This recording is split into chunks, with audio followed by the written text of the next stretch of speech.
You're listening to the Hazard Ground Podcast, with service members from across the military sharing their stories of combat and survival. And now, here's your host, Mark Zinno. Welcome into the Hazard Ground Podcast. As always, we appreciate you joining us each and every week. Before we get to this week's story, which is outside the realm of our normal tales of combat and survival, we're going to interview a Gold Star spouse to share her story and that of her husband who was killed in combat. More on that in just a moment. First, our normal announcements to follow us on all the social media sites, Facebook, Twitter, and Instagram at Hazard Ground Podcast. Of course, make sure you guys subscribe to the YouTube channel, give a thumbs up and a like to all the content there. Smash that like button. We certainly appreciate it. Leave comments as well on what you like about the show. Speaking of that, continue to leave Apple reviews or wherever you get your podcasts. Leave a review. Give us 5 stars. Tell us why you love the show. That'll help grow it.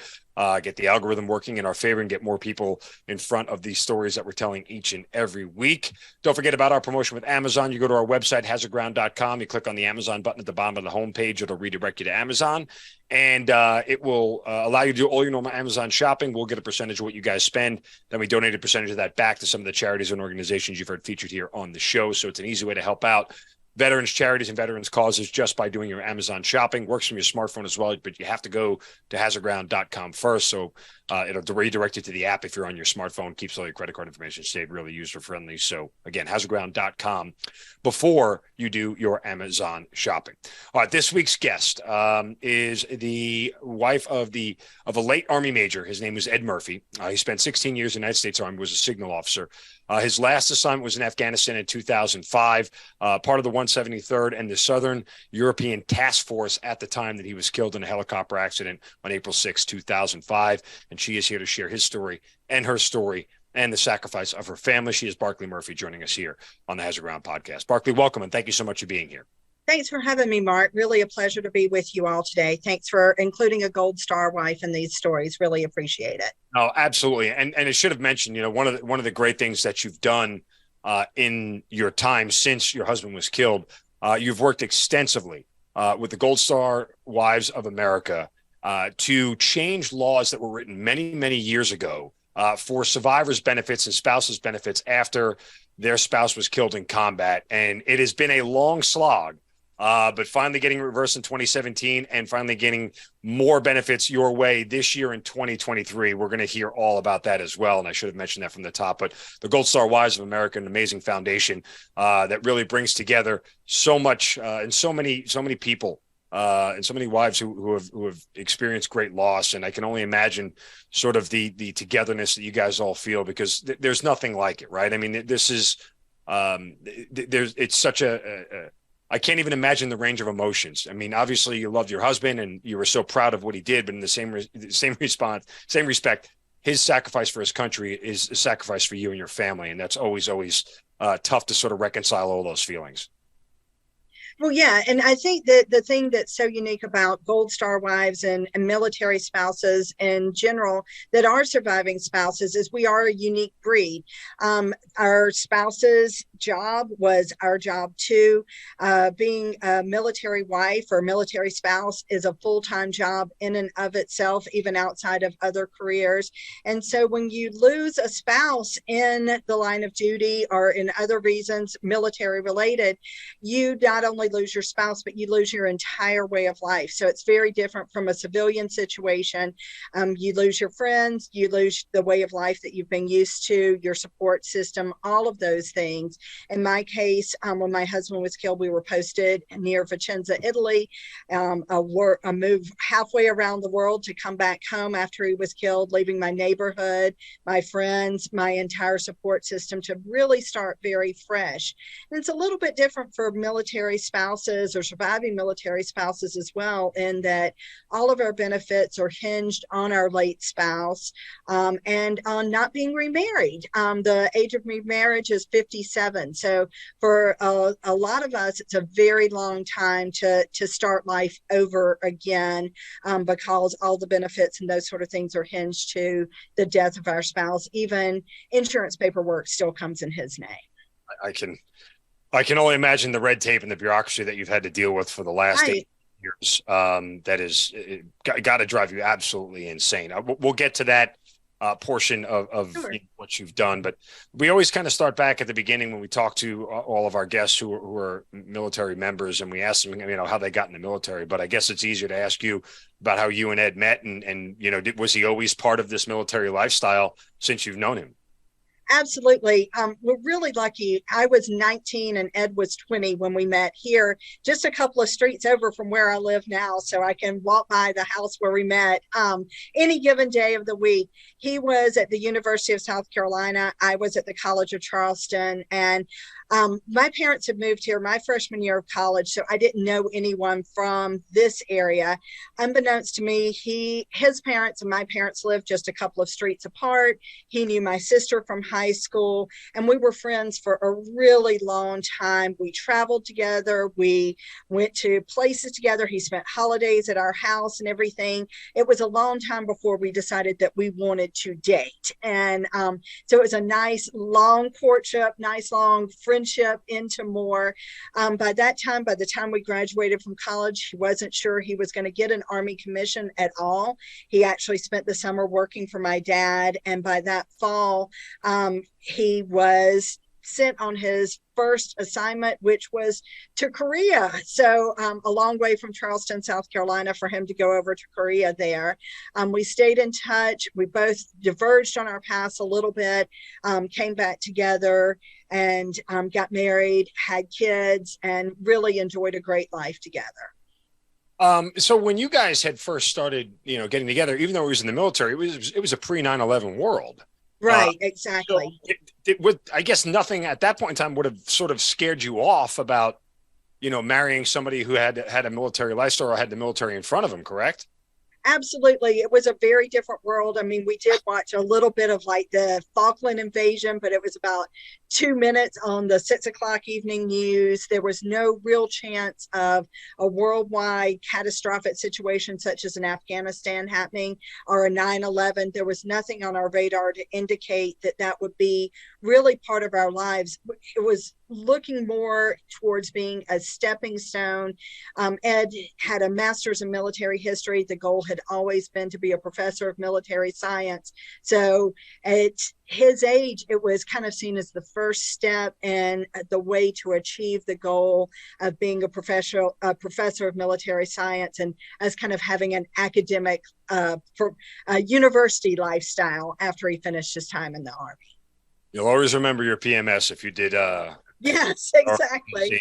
I as a graduate of ROTC, I have never forgotten either of the two folks who have done who were my professor of military sciences, and it was very much you're an impressionable young individual starting out your military journey, and this is the first colonel that you're ever introduced to, and it's somebody who always makes an impression, because so many of us colonels, all we do is talk, right? And we're trying to be impressive, we're trying to sound smart and trying to look intelligent and not screw, well, at least me. I'm just trying not to screw up. So it's always interesting.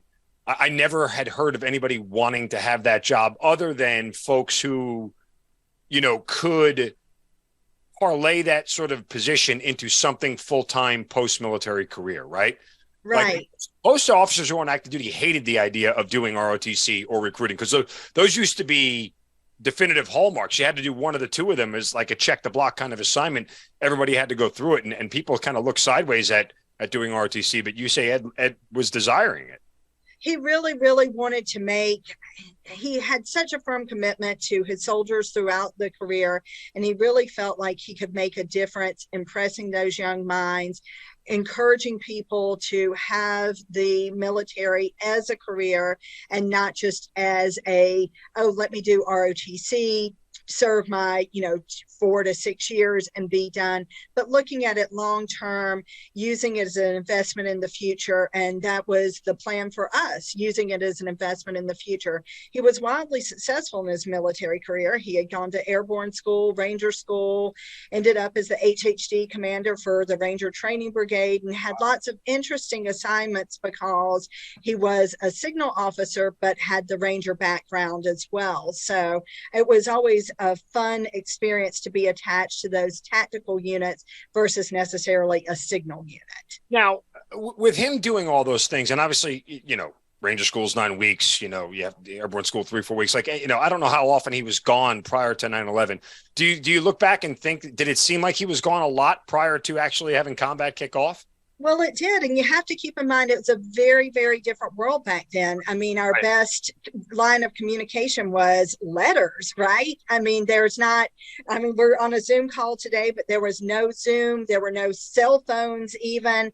I mean, you might be able to get, a call in. Phone, like on the post where you could, exactly. Like, I'm going to call you at 11:35 p.m. Yeah. And you just have to put a coin in a phone and it would let you make a call. Absolutely. So a very different world. So those time periods of being apart, in a way, later on, we were a little spoiled because like when you didn't get the Zoom call or the phone call, it felt a little bit more of a loss. But if you didn't necessarily see a letter in the mail, it just was like, okay, I'll be on the lookout for it tomorrow. So while he seemed like he was gone a long time, a lot of that time was spent at locations near to where I was. And so I was able to scoot over for graduations and for events and those sort of things. And it's really nice now, all of these years later, I still have all of those old letters. I have, when later on, when it became emails, I've got printouts of emails, and it's nice to have those things that I can hold in my hand and read and have those memories as well. So where are you guys on 9/11 and where is Ed as far as duty location and everything? So we're at Fort Benning, Georgia. He is the HHD commander for the Ranger Training Brigade. He had been there a little bit longer than I had, so I didn't even have an updated military ID to get on post or anything. 9/11 happens. I don't know how I'd let my ID expire, but we don't know what's going to happen. We're there. Honestly, I was out shopping and at a store, like at a Pier 1, and Pier 1 used to do these things like fake newscasts, like from Greetings from the Jungle and everything. So it's over their radio. And I was not even positive that it was a real event that was going on. Went back home and turned on the news, saw everything that was happening. We had no idea what was going to happen, what the deployment situation was going to look like at that time, because, they've got people in the field for Ranger School. He's there in charge of making sure all those folks are accounted for and everything. We don't know what the situation is, if this is the first of many attacks. And so you just kind of go into defense mode. You go to the grocery store, make sure you've got supplies laid in, and just kind of hunker down and prepare for the worst. Post was shut down completely at Fort Benning for many hours before they let anyone out. It was, I think maybe even the next morning after 9/11. And it was honestly a sense of relief knowing that he was in a leadership position there and that not immediately deployable to help with that situation. What did he say to you when you guys first had a chance to sit down? Was he cognizant of, hey, Barclay, this is going to change our lives forever, I'm going to head over to combat? Or was he still thinking, hey, look, I'm in this sort of training school position, I'm not going anywhere anytime soon kind of deal? We really knew that it would be life-changing forever. I have a note that he left me after he came back home that said, how glad he was that he came home to our family, how glad, that there were people all over the world that were deployed that were not getting the chance to come home and put their arms around their loved one and say how happy they were to be there that night. But the handwriting was on the wall that it was going to be a very different worldwide situation after this. Nothing would ever be the same from then on, right? And not just for our family, but for so many families, and so many other families were put in the position of immediate deployment, immediate report for duty kind of thing. We luckily had a little bit of time in there that, we went on from Georgia to Fort Leavenworth, Kansas, not really even thinking that by that point that Afghanistan would be on the horizon necessarily. He always said it's like practicing for a ball game. You feel like you need to go, but he had also experienced that sort of war situation back in the Bosnian conflict, and had been in some dicey situations there. So he was not especially excited about being back in a combat field in a combat role. Were there any conversations between you and him where you said to him, and I think, you need to get out. I think we need to pivot here and change. I'm concerned about what may happen. Any sort of those conversations about the gravity of what was in front of you or could be in front of you at some point? It never occurred to me to have that conversation with him.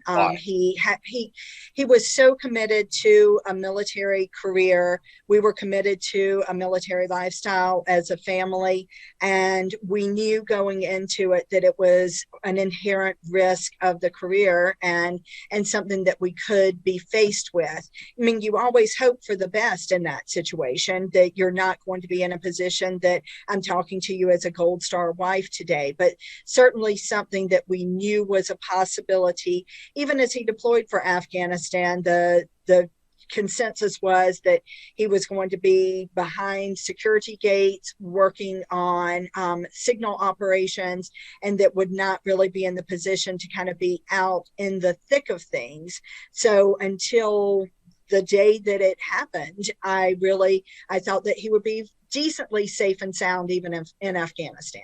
So you mentioned you were at Benning, you go to Leavenworth, eventually you get sent over to Italy, which is where you posted. With going to Europe, did when he got that assignment, did anything at all shift and go, we're generally closer to the Middle East. Maybe this is becoming more of a realistic possibility here as things kicked off. I mean, Iraq had kicked off too as well. So now you had two places going on. Did you feel at any point it was a fait accompli that he was going somewhere into a combat zone? Absolutely. When we first posted to Italy in 2003, there was a huge situation going on in Africa, that lots of conflict there. So as part of CTAF was overseeing the African continent at that point too, we basically moved to Italy and he went to work. We moved there in early July. He did not have a day off until October of that year at all. I was expecting our younger son, Luke. So it was a very different transition to Italy, very much on my own. Our daughter was there with us. So I was relieved that he was not immediately deployed to Africa or to a warship off the coast of Africa to do that. Became pretty clear after a year or so that he would be.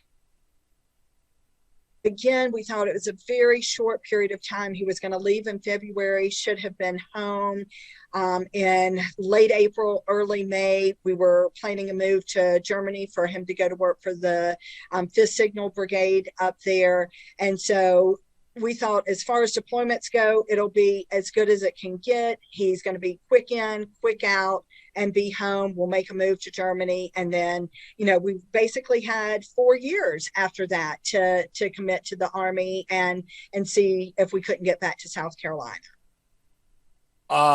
When he finds out he's going to Afghanistan, even under those circumstances, which is not a year-long deployment, in some cases they were extended beyond that. Right. What were the nature of your conversations with him? Were there any fears expressed on either side? Were there any concerns expressed? I mean, what if you don't mind peeling back the curtain a little bit? Sure, happy to. I mean, I was petrified. I mean, I had such a bad feeling about it all along. As soon as the time started wearing down, everything took on super significance. I mean, like sitting at a family dinner, you look over, you watch him playing with the kids, you watch him like hanging out with our Italian neighbors, drinking grappa on Saturday mornings. All of the things took on like larger than life proportions, wondering, is this going to be the last time that this happens? He kept assuring me over and over and over again that nothing would happen to him. And I had no choice but to believe him in that, even as I had just a sense of dread about him going, was not looking forward to him being there at all. But we were lucky in that we had, as a signal officer, we had good lines of communication open. when situations would happen and they would cut comms, he would always reach out to me and say, situations happened, comms cutting now, I'm safe and sound. So when actually April rolled around and I didn't get that message from him, I assumed that something was amiss, even as we were getting word that he couldn't have been a part of that. Prior to him leaving, and you talk about those moments, and Sure. I can remember going through them on my own, with my family, wondering, is this the last time we'll all be together kind of deal? Were there any conversations you had with yourself in your mind that you held back from him? Was there anything that you wish you had kind of spoken to him about before he left that you never got a chance to say to him? I wish I had been better about insisting that he write letters to our children that they could have in milestones. Because our son was just 15 months old when Ed was killed, and he has no memory of it. And in that way does not have any direct communication from him at all. It would have been really nice I wish I had insisted on, at least a video clip, letter for your 16th birthday, letter for high school graduation. But I felt like I was tempting fate by asking for those things. It's like, if I don't have them, it won't happen. But in hindsight, I really do that we wish that my kids had some of those tangible items from him. Sure. Do you think he would have responded favorably had you asked him? Or do you think he would have said, Barclay, no, I'm not doing that, it's bad luck, I'm coming home kind of deal? I think he would have responded favorably. He read stories into videos for them. He left funny messages. He left a few cards for, Valentine's Day, Mother's Day, that sort of thing. So I think he would have responded very positively towards those things. Just didn't really, it was more me thinking I was putting bad juju out there if I asked for the things, but I feel certain that he would have done that. And in fact, when we were moving out of the house, I mean, we all the Italian packers, all of our friends, we looked for these thinking surely he stuck them somewhere, and never did find them. So I know that they don't exist. When does he depart for Afghanistan? The Army has such a fun way of doing things. He leaves on February 13th, right before Valentine's Day. So, we're in Italy. It was great. The Italian school system had high school and middle school on one side and elementary school on the other. So friends were like, hey, you're coming with us to the school. We're going to sell Valentines for the kids. So everybody did a really good job of buffering that time, and they were supposed to fly out from Italy. There was terrible weather, and they ended up busing up to Germany because we had a young child at home. He had to defer a lot of his vaccinations and shots to go to Afghanistan until the morning of. So we do have pictures of him, sitting in a tent, getting 1,000 shots, then getting on a bus to ride on a nice, 8-hour bus journey to Germany there before they actually deployed to Afghanistan. It took them a little bit longer than we had anticipated for him to actually get in country there because of weather delays. So he wasn't there but 2 months before he was killed. It was a very short period of time. So when he gets on ground, I know you mentioned you guys had great communications. Obviously, with him being in that world, he had access to other things that normal, soldiers wouldn't, or at least the availability to do it more often, right? He had access to. So did you start to get any level of comfort as things kicked off? I'm speaking to him routinely. He says he's behind a desk. Did you sort of fall into a routine about the whole thing? We did fall into a routine. We had days and times that we would set up to talk. Afghanistan was still about 5-6 hours ahead of Italy at that time. So we could carve out time that was early evening for me, but later night for him when it was a little quieter. We still had the phone calls. I'm sure everybody's familiar with that you get the allotted amount of time, and then it starts saying, 2 minutes, 1 minute, and the countdown begins on those phone calls. We didn't do a lot of video calls, but we did have regular phone communications a couple of times a week. He was really hesitant to share with me the times that he was off of off of post there at Bagram. He apparently was going around to a lot of other places. We got tickled because a few of our friends like sent me pictures like, hey, I saw him today. And I was like, what do you mean? He's not supposed to be there with you. And so there were a few of those oopsies of him. But again, he always assured me that he was very, very safe. From what I understand, a couple of weeks before the helicopter incident took place, he had gone deep behind enemy lines, helped restore some communications for some guys that got in trouble. And we know that mission was successful. So I did not know about that until after he was killed, when I got word that, thanks to him, this operation went well, that people's lives were saved. And it was a nice postscript knowing he had done that. Do I wish he had maybe clued me in a little bit more about what was going on? I do, but I also know that I would have been in a position of just abject worry when I was at home with young kids. And I think he really did spare me that and save me from that. What was it like for you and the other military wives in Italy at the time while the unit was away? I mean, did you start to connect with them more? I mean, it's definitely different in foreign countries when you have other military spouses around, because again, it's just a different environment than it is in the United States. But were there regular meetings for you and the other military spouses and everything? We really were in such a fortunate position in Italy because we did not live on post. We lived in an Italian neighborhood, and instantly, with having young children there in a neighborhood of mainly, people my parents' age, we had a great Italian support system as well.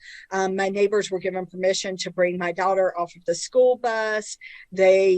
Because there was like a school bus with a driver and an aide on the school bus. So, there were days that they would greet her at the school bus and we had to give them a pass to do that. So we were kind of doubly lucky in that we had the support system of those on post, but we also had this incredibly generous, warm Italian neighborhood that, mangia, they were always feeding us and taking care of us. My neighbors would come over several times a week and, bathe my kids, put them to bed, insist that I put my feet up and take care of me. And then there was once the deployment started, there were kind of a rolling deployment. So not everybody went all at the same time from Vicenza. And so we created opportunities to get together. We did like a weekly coffee. We made a point of going to pick up at carpool and meeting early and doing stuff and just carving out those times together. Post did a really good job of making sure that there were school events, that there were, spring football games, field days, that kind of thing that would give us a chance to be together and have that connectivity. As a 100% Italian and an Italian American from a very deep Italian family, it warms my heart to hear that's how it went for you, because that's what Italians do. That's our entire family. Yes. Of course, you had all those people there, and they were more in your business probably than you ever wanted them to be. But that's still kind of the way we are. I mean, they're willing to help, but there's always something to say, and there's always an opinion, and we're just very loud and in your face. So it's welcoming, but you have to get used to it if you're not used to it. So there is that. You mentioned about your son as young as he was. Your daughter was 7 at the time. What kind of questions was she asking about Daddy while he was gone? Well, I mean, she missed him. I mean, she was a daddy's girl. I mean, still is a daddy's girl. I don't think that ever really changes. And, he did a really good job of making sure that he sent notes and cards just to her. She has, every time that he was around, he always did a lunchbox note. So she has all of those things that she saved from him. And even when she turned 18, got a tattoo with love in his handwriting on her wrist. So she's got that always with her. We could not fathom, because we had not seen him in so long, that he truly was not coming home to us. Even as they come to the door, at first they're like, he's unaccounted for. So it was a long process. It wasn't a quick knock on the door. We've identified he's on this flight. It was, we heard about the crash. I'm going to say after 9 o'clock on the day that it happened. There were a few blurbs on CNN, but no information whatsoever except that it was a German flight crew, that our guys were not involved with it in any way, shape, or form. It took until almost 5 o'clock the day after for them to actually come to the house. By that time, not having heard from him, I had a pit in my stomach. I remember picking up my daughter from school, and usually would change into casual clothes, hang out and everything. And I remember just sitting on the couch, making sure that, my son had a dry diaper on, that we were all in clothes, waiting to see what the next step would be. And they came to the house and we heard them before we saw them. Our living area was on the second floor. And so we heard all the car doors, and the word at that point was that he was unaccounted for. They thought he might be on this flight. They weren't sure. They didn't know, because he had been off a post, if he was somewhere else. So it took them maybe almost 3 days for them to come and give us the word that he actually was gone and that they had identified his body. Why do you think you did those things with your children to make sure that they were sort of prim and proper? And can you recollect what your thought process was? Yeah, it's almost like an out-of-body experience. I really felt like it was a scene from a movie. You've seen that play out in 1,000 different movies. I didn't want to be the person that you saw on the newscast, in the wife beater and the cut-off shorts. I wanted to be the person that I had been as his wife, and to present the best side of our family, even in the worst moment that we could possibly have, because it was very important to me, and does continue to still be very important to me, to set the tone and to be a role model and those sort of things. I'm not saying my behavior is necessarily the correct behavior, but I wanted to be the best version of myself and the best version of my family if these officials were coming into our home to give us this news. Well, for the record, there is no right or wrong or correct or incorrect behavior. It's what you feel in those moments as your life is about to forever be changed. So I don't think, for what it's worth, again, you did what you felt was right, and that's the right thing to do, and especially in those moments. In the time between when they first came to the door to let you know that he was unaccounted for, I know you mentioned what you were feeling in the pit of your stomach. And you said it was 3 days till you got the official notice. Right. I can't imagine the anxiety, the gut-wrenching feeling, the lack of sleep, and everything that you had gone through. Can you take me through what those 3 days were like? Yeah, so it was crazy. We were starting spring break there. And so my parents were actually headed to Italy from South Carolina to be there. We got the word that he was unaccounted for. They called me from the Atlanta airport, because the South, you can't go to heaven or hell without going through Atlanta first. And so they're in the Atlanta airport. I tell them that they've come to the house, told me that he's unaccounted for. So they're literally in Italy the next morning. That they're there. The post sent over a car and driver to get them and to bring them home to me. But immediately the house was just filled with people. Over the course of about 4 days' time, we had almost 400 people in and out of the house.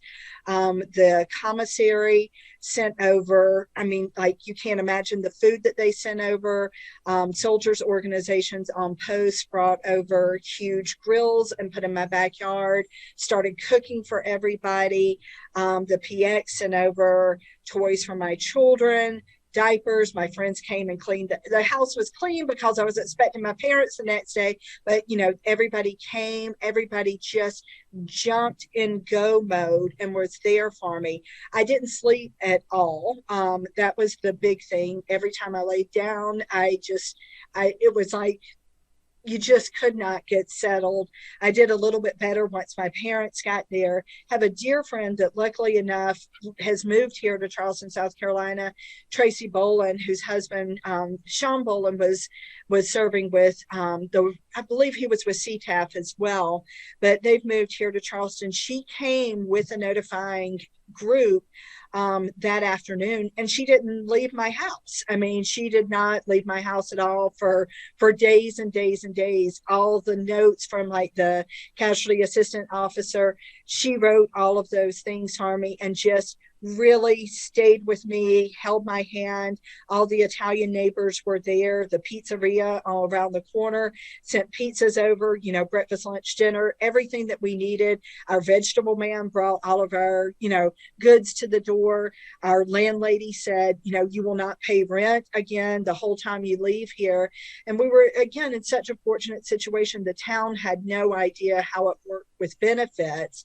And the vice chancellor of the town came to my house the day after this happened in his little sash and everything. And the town said, you know, we're willing to extend you a line of credit for as long as you need it to keep you and your children comfortable here. So the support was absolutely incredible from the get-go and continued to be so. And my aunt was headed to Italy in the next week or so. She upped her time period. My sister was living in Arizona, was able to kind of come backwards in time and got to Italy very quickly. So I had family there to support me as well, in addition to our military and, you know, Vicenza community. What was the conversation you had with your daughter? Just that she knew as soon as they came home, and we had talked about it, you know, that it was a possibility. You know, she was a little bitty girl, so it was hard to understand what was happening, the huge influx of people. We had bought her, she loved like little girl silky pajamas, and I had put a pair aside for like if she was having a bad day, and I got those out and I said, you know, hey, your dad got you these, he wanted you to have them, you know, if you were having a bad day. I think that this qualifies as a bad day. And she wore those pajamas for like 3 days running. She really was so happy that my parents were there to kind of be a buffer zone. My friends all did a great job with making sure that she was taken care of, that she was getting time away from the house, that she was not involved in hearing the nitty gritty details of the circumstances of what had happened at that point. How much did you want to know the nitty gritty details? I still want to know the nitty gritty details. The reports we have are incredibly redacted. There are always, I think in a lot of these situations, there are rumors that fly around. I mean, certainly that very first evening, the Taliban is claiming responsibility for shooting down a Chinook.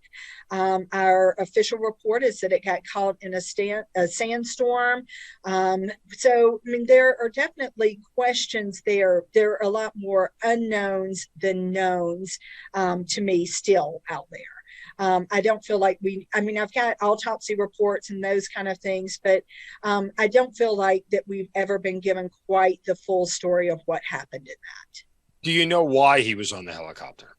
So from what I understand, he was catching a ride back from having been at another post where he was working on some comms there, that it was just very much I guess they call it like a milk truck, a milk run that people just pile on and go. But it was a really odd conglomeration of people in that 18. There were some civilian servants, the helicopter crew, and just kind of a mixed bag of folks there.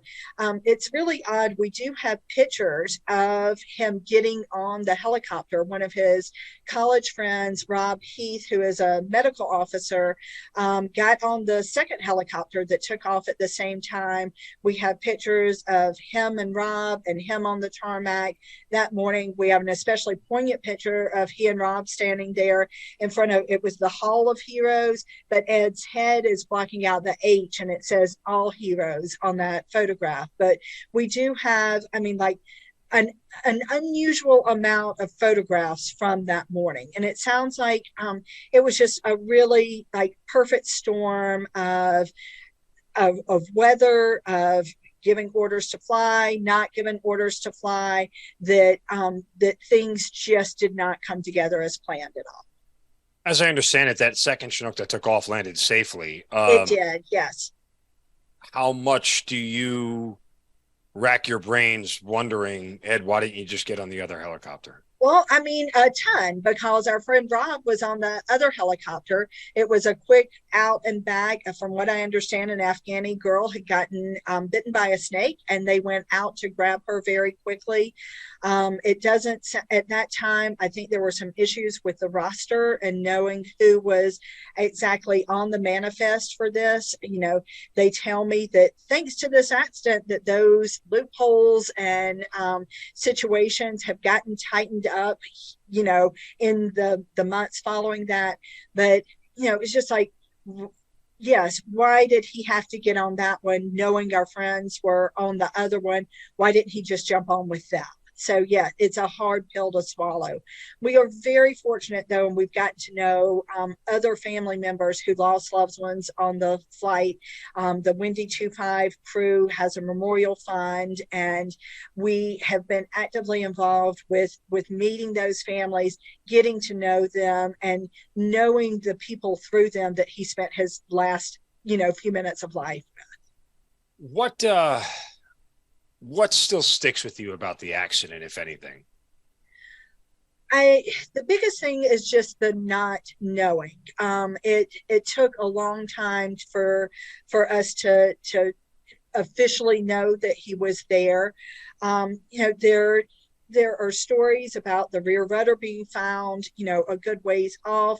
I'm told that that's consistent with the sandstorm, but it's also, in my mind, I'm not a ballistics expert, but consistent with the Taliban said we shot this helicopter down. I really understand in my heart of hearts the necessity of never acknowledging that was the case, because it would have given them the knowledge that this would work, and that other lives would have been lost because of that. But it's frustrating that, you know, Ed was kind of a guinea pig in this, for lack of a better word, a guinea pig on the manifest, and that situation not being tightened up, a guinea pig on flying in conditions that may not have been ideal, and that 18 people lost their lives in what I really feel like are preventable circumstances. After the literal fog of this whole thing clears, you know, in a couple Yes. of days, it dies down and you start to become a little bit less numb. Did you have a moment where it all came back to you and hit you again?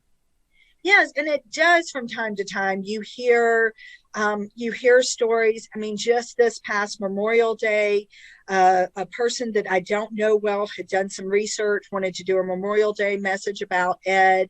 And I heard for the first time, I mean, it's 18 years later, heard for the first time that 6 of the 18 were never recovered at all.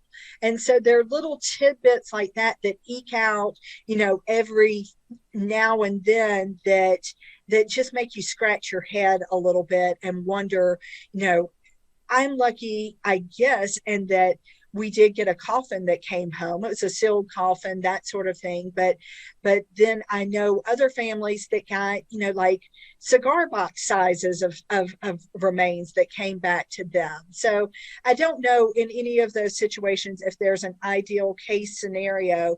But then when you hear something, I mean, just this year that, you know, 6 people had never been recovered, that was news to me. I'd never heard that part before, and I have verified that since that time. Have you tried to press the military for more detail? Even now, I mean, look, we're not in Afghanistan anymore. What's the point? Like, what 18 years later, who is the information going to help? So, you know, do you feel like at least the government and the United States military owes you this information still? I would very much like at some point to have a very sit down, realistic conversation, not only myself, but with the other families. You know, the other families also, there were bits and pieces of rumors that have floated around out there that, you know, you get this little nugget of information and it makes you kind of shake your head a little bit and wonder what is accurate in that. I mean, I would hope that at some point, and we are in communications with the helicopter commander of the Windy 25. He was just here this past weekend for my daughter's birthday. He's done a great job of embracing my family, being here for important events, keeping us in the loop. But I really would hope that at some point, and I don't know what the statute is, that we would kind of sit down with everybody and have a conversation of, these are the rumors we've heard. Can you walk us through why we would have heard that? And I don't know when that might be forthcoming. So, it's been 18 years. Yes. I don't doubt for one moment that, nothing is easier. Things are just different. Right. Right. I'm sure there are still moments that, you're overcome with grief and overcome with emotion, and that, nobody would ever begrudge you that. And the same goes for your children. But, where are you on your personal journey with healing from all this? I mean, how much are you feeling like the new Barclay is as good as the new Barclay can be? Well, when we first moved back to Charleston, my daughter had a teacher that was a widow. And she was, let's just face it, she was not the nicest person. She was pretty bitter. She was pretty salty. She was, and I remember approaching her about just like, hey, like a smoother, gentler outlook on life. And she said to me then, when you've been through what I've been through, you will be exactly like me in a few years. So that was a cautionary tale very early on for me. I've been told for some family members, that you've changed. Well, of course I would change in 18 years, even if he were with me. I don't feel like the world owes me anything. I don't feel like I walk around with a chip on my shoulder. I have done my best to be a good example for other military widows. There is sometimes a sense of entitlement or a sense of, I'm a military widow, I deserve this. I have definitely advocated on the policy side for benefits to be updated and that sort of thing. But I don't feel like I've ever been demanding of that. I've tried to get out of the world a few times. I'm like, I don't want this to necessarily be my continued identity. Every time I try to do that, it seems like circumstances come up that a voice is needed to share the story and to tell the unique story of our circumstances. I was an older widow when Ed was killed. I was 34 years old, about to turn 35 years old. So many of the widows were very, very, very young. Like early 20s. And so over the years, it's become apparent that there is a need for a voice that had a little bit of experience under the belt, had a little bit of involvement with Army organizations, in my case, or military organizations, that could take that experience and parlay it into a way to make a change. It will always be part of my identity. I don't think that I can ever escape it. I don't think that there ever will be a completely new Barclay Murphy in that regard, because I continue to work on it, continue to advocate it for improvements. Even as I say, I'm not doing this anymore, I continue to keep my spoon in that pot a little bit and keep stirring a little bit, because there are lots of things that need to be changed, and that there need to be continued voices that are able to put into words and to put into writing how to advocate for that change. Since you brought it up, I do want to talk about your children real quickly, but of course, I get to the advocating part of it, because that is the other, if there's a good that comes out of this, and, you talked about your husband being able to change the way manifest things were going. Well, his death and subsequently your efforts have changed military policy here. So kind of start at the very beginning of this, because at what point in time, once you're able to sort of start picking up the pieces, do you realize that, like, hey, I want to do this, but if I do it, all of a sudden I'm going to lose all my benefits, or I would like to move here, or whatever it may be. Where do you start first getting the inkling that the rules are sort of set against military spouses who have lost their husband in combat? Well, I mean, the biggest rule up until just a couple of years ago was that the age of remarriage was 57 years old. I mean, That's utterly ridiculous. I mean, it's insane, right? I mean, like that'd be ridiculous for 1960. Right. Well, I mean, in 1960, I would not have even received my husband's benefits. They would have gone to a male family member or to my dad to distribute out to me. So I guess we've made progress in some ways there. All relative, right? All relative, yes. So, I mean, even with that, I mean, the way death notifications are handled, there was just like a telegram left on the door during the Vietnam era. And, there was so much advocacy, and women can move mountains with this stuff. It was women that changed the way that death notifications were issued during the Vietnam War. The wife of the We Were Soldiers guy advocated for that change and made that be a different situation. So I think that what has happened is, as we had this huge increase in military spouses that were without their loved ones, that there was a big struggle to kind of play catch up. We plan for every situation in kind of a war scenario. We know what equipment is needed and everything else.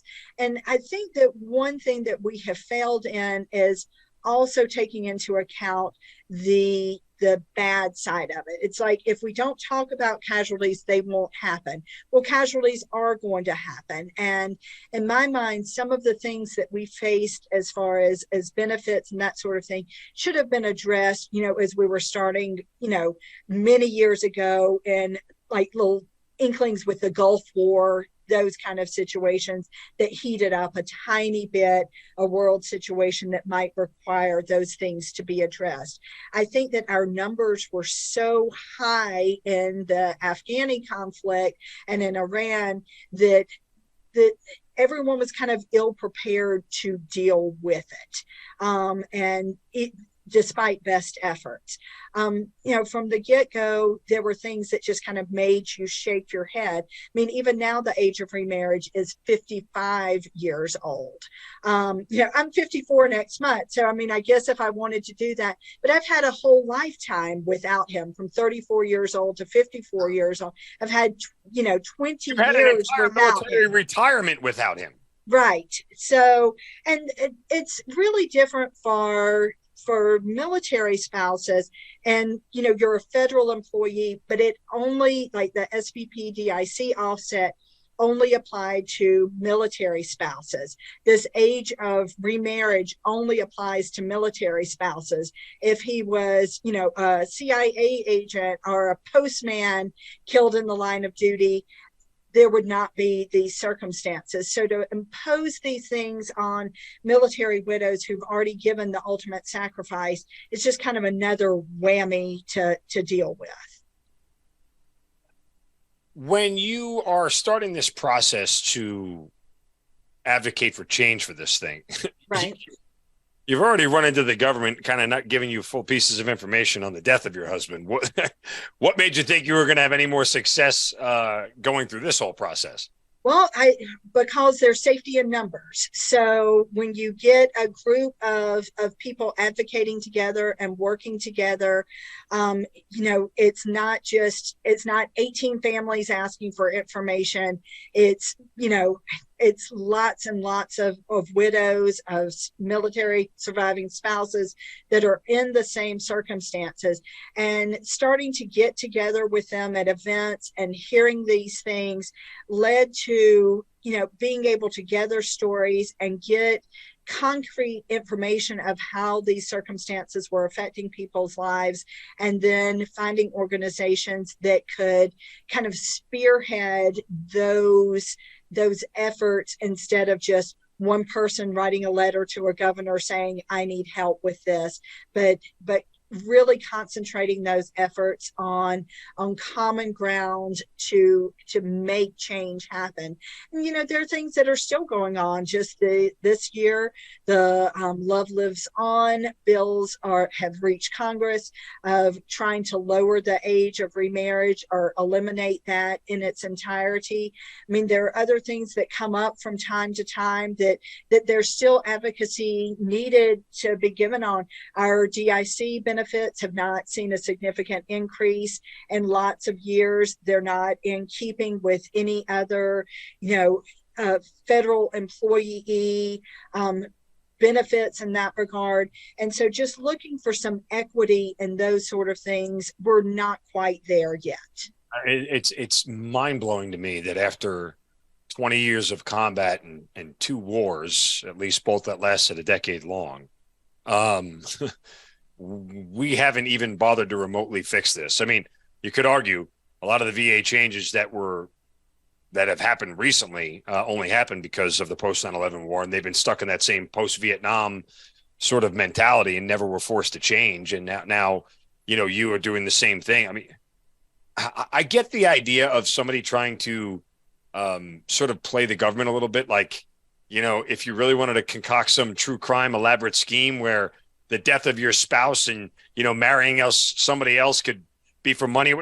But when it comes to actual combat and your husband is killed in a combat zone, how can you defraud the government on this? It's not like you called the Taliban and said, yo, take him out. Like, I mean, it's right. Just like the concept of it and the idea that they were going to limit your remarrying age seems so maniacally stupid. I wasn't even, until I read your story, I wasn't even aware that was a thing. Like, right. I wasn't aware that they were going to limit how you're going to live the rest of your life without your husband. I mean, all I can say is thank you, because I think these are things that, because the military is predominantly male, they never get a light shown on them, right? Like, when for us, it doesn't affect us. I mean, right. So few females who have been killed in combat, let alone ones who are also military spouses and in the military, that they would, have to go through all this, that like you said, the safety in numbers isn't there. So I think it's critical that you have taken on this endeavor and you're actually, you're succeeding in it, even though it's taken way too long. When do you cross paths with the Gold Star Wives of America? I've really stepped back a little bit. I kind of have taken the summer off. The last thing I did was congressional testimony for this Love Lives On Act, just saying how it had impacted my life. I've not been, in 18 years, I've not been in a significant relationship at all. I feel like I've kind of done my kids a disservice for never showing them what a loving adult relationship looked like from my perspective, but it wasn't worth the risk of losing all that. It's also hard to foster a relationship with somebody knowing that I was not willing to have other children outside of marriage. I wanted to be married. So, you'd have to be satisfied with the children that I had or we had. I wasn't willing to do that again. I wasn't willing to get married and give up my income that my spouse had earned all of those years. And it really, knowing that there is a limited future, I think would take a very special person to navigate that and want to be with you on that. In my case, I never found that person. I don't know if I ever will. I think it's really hard for someone on the outside, especially someone from the civilian world, to navigate the way these ghosts kind of linger on. Everything, all of my health insurance I have to give, Ed's social security number, all of my children's education benefits. We're submitting a death certificate along with a marriage certificate, DD 1300, casualty report, as all of these happy events are taking place. It's a lot for somebody to navigate alongside. So in my case, it's just easier to do it on my own. Whether that's the right decision or not, I can't go back in time. It's lonely now that my kids are out of the house. I do wish that there was someone here. I wish it was Ed more than anything, but it's everyone talks about moving on and reaching a place in your grief journey that you feel comfortable with it. But I feel like the way the circumstances are set up, it kind of keeps you in a place of never really being able to close the door on it, because everything is so intrinsically tied to the dead military member. Over the years, when it comes to your children, what has their grief journey been like? And it must be doubly as hard because you're going through your own, and certainly you're missing, your husband, best friend, all the things that, come along with marriage and everything else. And then you have to sort of be there to help them along their journey. And it must be tough for your daughter. Let me rephrase that. I don't know if it's tougher for your daughter than your son, but they are two different ones because as you mentioned, your son never had the fortune and pleasure of having any connection with his father. Right. Absolutely. What does that mean for you? I mean, for her, he promised her as well that he would come home. So that sense of betrayal has definitely impacted her life as she's gone from being, a little girl to a grown woman. Definitely has impacted her outlook on things, her ability to trust other people. She's incredibly successful. She graduated college in 3 years and went on to get her first master's, is just about to finish her second leadership program. My son has been equally successful.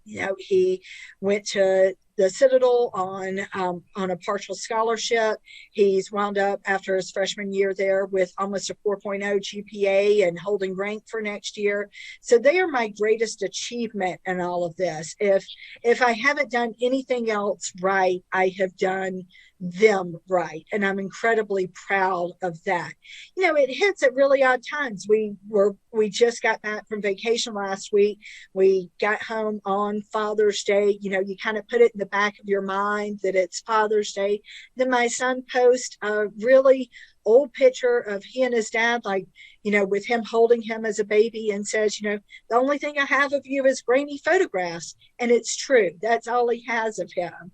My son, especially being at the Citadel and trying on that military lifestyle, I don't think he'll have any future military service because I'm so opposed to him doing that. I was going to ask. No. I'm like, oh, he went to the Citadel. That's an interesting choice that mom sort of co-signed. It gives him a taste of the life without having the commitment to the life. So it gives him a chance to experience some of the things that his dad did, give him that connectivity without having to do, end of day military service. He's only a freshman, though. He doesn't have to, but he can. The Citadel will give you an easy path into becoming an officer if you'd like to be one. If he comes to you a year or 2 years down the road and said, Mom, I want to do this, I want to be an officer like Dad, as much as, what have you thought about what you'd say? Have you thought about that conversation? I don't even have to think about it. I've clearly said from the time he could voice any interest in it, not just no, but hell no. That I just can't. I don't want you to romanticize the life that we had as a family. I don't want you to romanticize your dad's death. The reality is that, if you want a family, if you want the lifestyle that you say that you want, with being there for your kids' birthdays and Christmases and anniversaries and that sort of thing, none of that is guaranteed, even under the best circumstances of the military. And I've been very, very honest with him in that regard of how often his dad was gone when he was little, that he does have those grainy pictures, but there were weeks in between those grainy pictures when they were on field deployment exercises or going here for a few days or whatever. It's I think it remains a very difficult lifestyle to have a family with. And that's very important for him to want a family and to do that. I've been very clear that it is not a lifestyle that I would support for him. In fact, that I would do everything in my power to make that not happen. Forgive me if I'm misreading this, but I detect a note of bitterness there. So I think it's understandable for the record, if I am accurate. And I guess it's making me wonder, because we haven't really touched on this word yet, but I mean, are you still angry? Just in general at the circumstances. I don't even know who it would be directed at, but I mean, is there anger towards the military? Is there anger towards God? Is there anger towards, maybe Ed for choosing this life and putting you in this, like, is that a fair word? From time to time, yes, I get angry that he's not here for things. I get angry when I want to know, like, hey, remember when we were visiting here? What was that restaurant? And I asked my daughter, and she's like, Mom, I was 4 years old. I have no idea. I'm angry about the things that he continues to miss, right? I mean, because it's not, those things don't go away. It's just more things that he's not a part of. So that's where the anger is. Not really anger at him, because I feel like it was circumstances beyond his control. It's not like he went and willingly threw himself on top of a grenade to save someone or do a circumstance like that. He was merely a passenger thinking he was getting from point A to point B. So, and anger doesn't really behoove anyone in any way. It's kind of a wasted emotion. I mean, we miss him, and we're mad that he's not here, but not to a sense that, like, I wouldn't say it ever led to like a bitterness, more to just like that anger to tears. Yeah, I mean, again, and like I said, I'm I don't want to be presumptuous about what you're thinking and feeling, and so I hope I'm not. No, you're fine. But again, there was a certain look in your eye and sort of a tenor in your voice that when you were talking about the military, that it was like, no, like I could just tell it was a sense of, the military sort of did this to me, and I'm not going to, as your mother, I'm not going to allow it to happen to you. Right. Well, I think it's really easy. I mean, even in losing a spouse, to kind of romanticize the life that you had with them, right? They become kind of this infallible hero, young, handsome, dying in the line of duty and everything else. I wanted to make sure that my children knew, the other side of that, and that it was not always an easy life, even under the best of circumstances. And that was really what I was trying to impart to my son, is that, yes, this is what your dad did, but he would be no less proud of you taking a different path than what he chose to do. There was never any conversation or any expectation that, like, oh, I hope our kids follow in my footsteps. I mean, to us, I feel very much like it was a stepping stone. And I just wanted to make sure that they knew that, the times that he was home with us, they were fantastic, right? It was, sunshine and puppies and rainbows and all of those happy things. But the times in between that they were too young to know about, just wanted to make sure that they understood the flip side of what the life is. Because it's not just a life for the person that is serving, it's for the spouse, for the kids, and for everyone else. I certainly wouldn't discourage someone outside of my family for following in that career path. It was very good to us for a very long time. I honestly, there are lots of things that I miss about the lifestyle. I'm one of the crazy people that liked the moving, liked changing up our circumstances, exploring new places, meeting new things, blooming where I was planted and everything. I just, for my son especially, wanted to remind him that that there's more to it than just the service aspect of it. If you were to come across another Gold Star spouse and you found out they were, what is that connection? What do you say to that person? How do you, I mean, there's not a secret handshake or anything. It's just one of those things. You look at it and you understand. Well, it's so funny for the first, I mean, even now and then when I'm at events with other Gold Star families, you look around the room and look at the group of people gathered together and are like, oh my God, that just is horrible for them. And it almost is like a little bit of a pause that, like, oh, wait, I'm one of them too. So there's still a little, from everyone I talk to that is a Gold Star spouse, there is a little bit of that, still unbelieving that you're a part of this sisterhood. And I'm just going to say sisterhood because the number of male surviving spouses are very, very minimal. It's way more of a sisterhood than a brotherhood or a group there. I think that, early on in being involved with Gold Star spouses, that it was a lot of kind of like, my circumstances are worse than your circumstances. And as I've gotten older and people have gotten older, and there kind of has been, as time goes by, I see less and less of that when I'm with other Gold Star spouses. Everybody has a unique story, and I see, as time has gone by, a lot more respect for the uniqueness of those stories, a lot more respect of we're all in this together versus my death sucks more than your death sucks. So. Yeah. I don't even know how the comparisons don't fly around. But because that's just an awful place to be, right? Like I that's never comfortable. Let me ask you, if you could go back and tell yourself on April 5th, 2005, a piece of advice about the next 24 hours and the next 18 years, what do you think you'd say to yourself?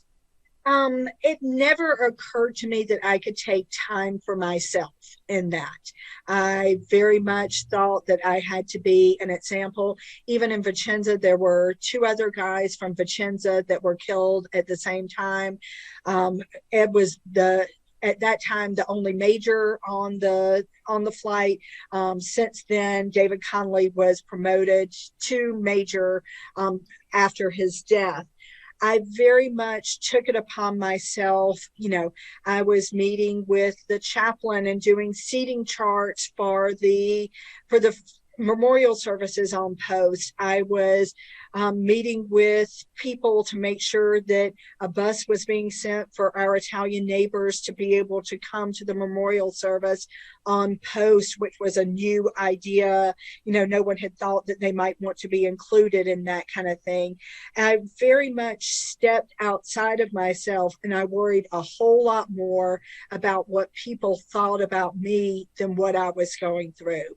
And I had really little kids, so I never really had the chance to, pull the blinds and get in the bed and curl up in a ball in the corner because somebody was there with a question, or we needed to know, what the next step was on this.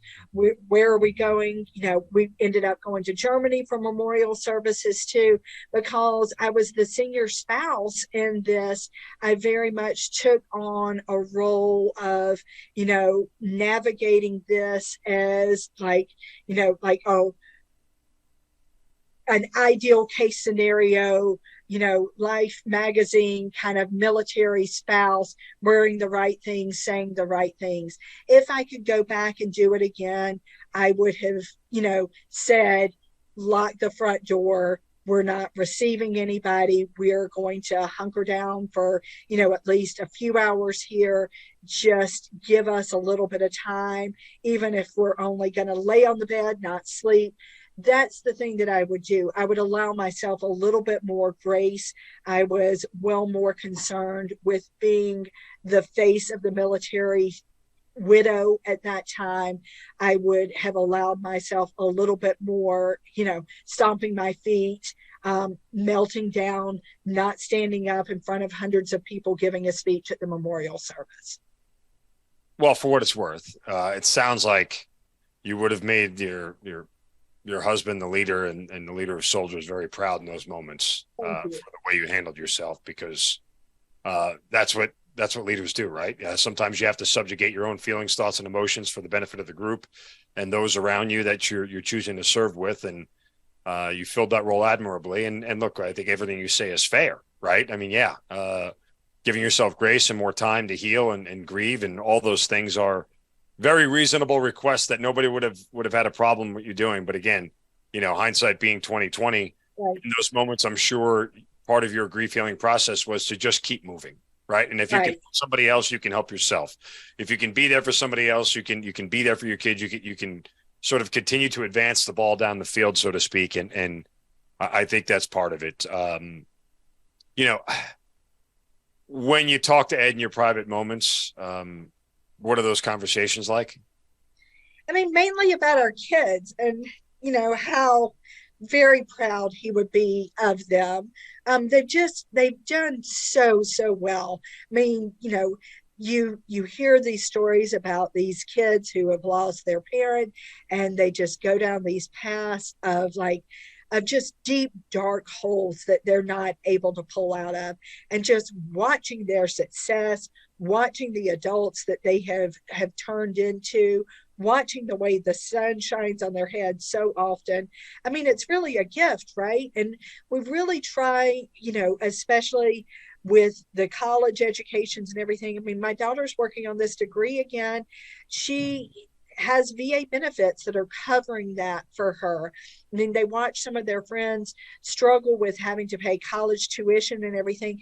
And I try to remind them that this is a gift from their dad, right? That being involved in this, having those benefits to take care of their education, they'll both graduate without any kind of college debt. I mean, I don't know anybody that's able to do that. We've been very fortunate in our circumstances, and that I've had good people helping me out. I mean, they haven't wanted for anything in their lives, so I mean, they're not spoiled by any set of circumstances, but all of those things are really gifts from Ed.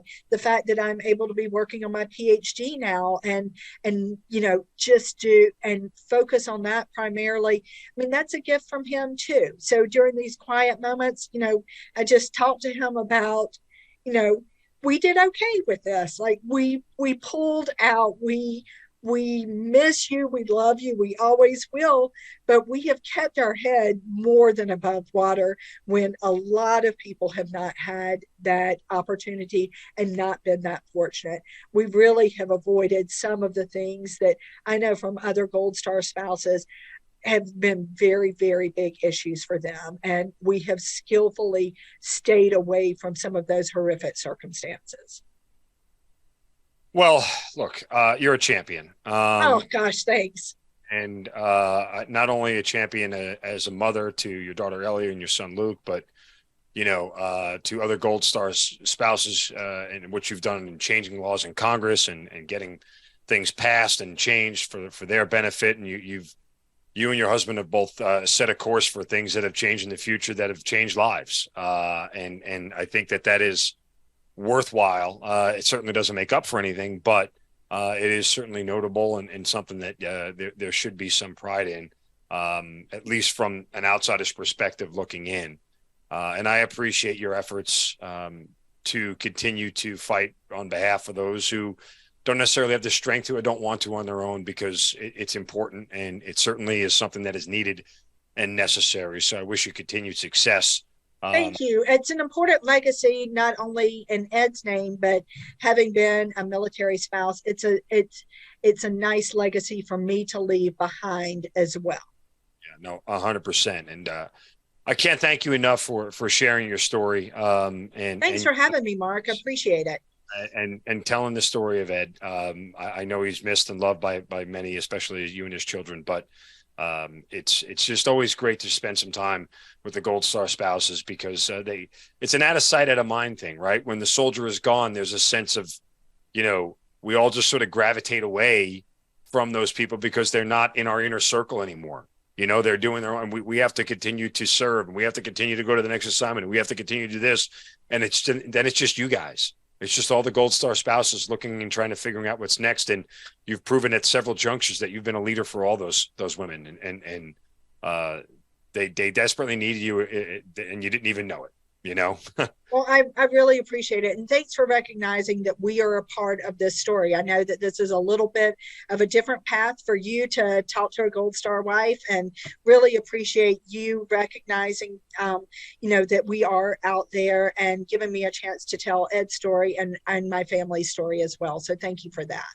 Absolutely. Again, this is part of this journey for all of us here at the Hazard Ground, and remembering those who are lost and loved is a big part of why we're still doing this show and have been for the last 6+ years, because these are integral parts of the fabric of the military. And after 20 years of combat, we can't let them become just a footnote on things. They need to be active stories that are continually told. So, and just like if it was a regular service member who didn't have a Gold Star spouse that was killed in combat, those same stories have to live on. And absolutely, yes, that's what we hope to do here. So, well, thanks for saying his name. Thanks for saying his name. Oh, Major Ed Murphy won't ever be forgotten and shouldn't be forgotten. But thank you for your grace. Thank you for sharing everything with us, and continued success to you. But wishing you nothing but great blessings for you, Ellie, Luke, your entire family. And we can't thank you enough for being here. Thanks for having me. I appreciate you. Thank you. Barclay Murphy, thank you for being part of the Hazard Ground. Thanks so much. You've been listening to the Hazard Ground podcast, hosted by Mark Zinno. If you have an interesting story to tell and you'd like to be on the show, send us an email at producer@hazardground.com. And if you like the show, don't forget to subscribe, rate, and review on Apple Podcasts. Thanks for listening. We'll see you next time.